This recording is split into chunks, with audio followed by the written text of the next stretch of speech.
Hi friends, जय जगन्नाथ। मु आज माटी हांडी मटन केमिति बनाऊची देखेबे।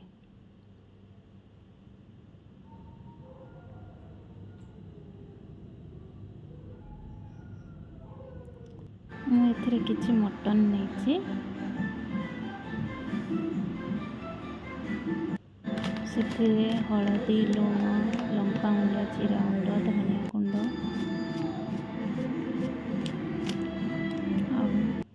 टिके सोरिष तेल, दही दे ताकू भल भाव कड़े नौची।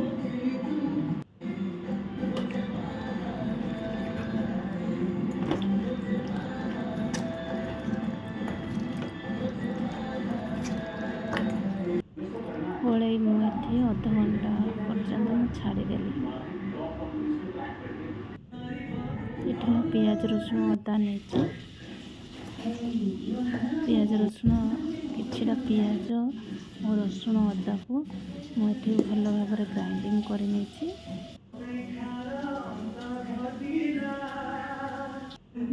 दुईटी बड़ साइज आलू नहीं, आलूटा को टिके ब्राउन कलर कर भाजी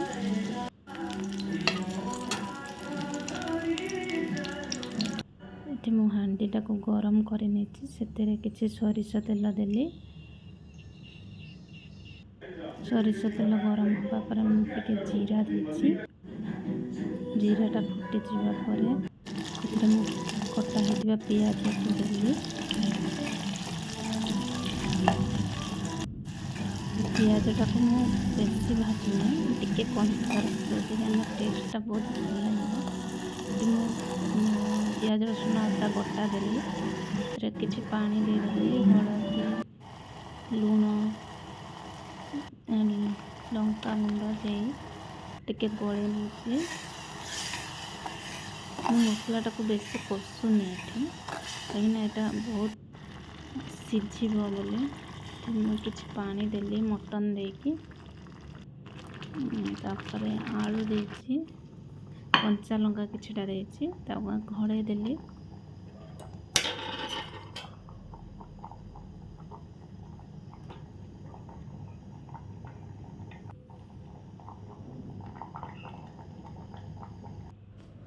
एथिरे मु अटा को गोले चकटी से मु साइड रे दे देछि, कहीं ना स्टीमटा बहुत भल हम, मांसटा बहुत भल भाव सीझब बोली। एबे मु से अटा को काढ़ी नहीं, काढ़ी मु मांसटा को देखुची सीझी कि नहीं। देखो कौ भाया फुटुची।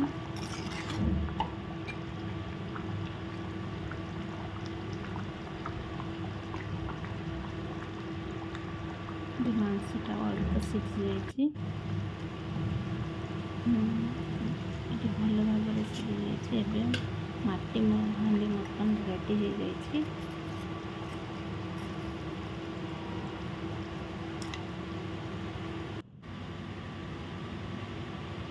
देखो कौ भाया मटनटा है। आपण मैंने भी घरे एमती बन खाई पारे, बहुत टेस्टी लगे। कमेंट माध्यम जनातु केमिति है।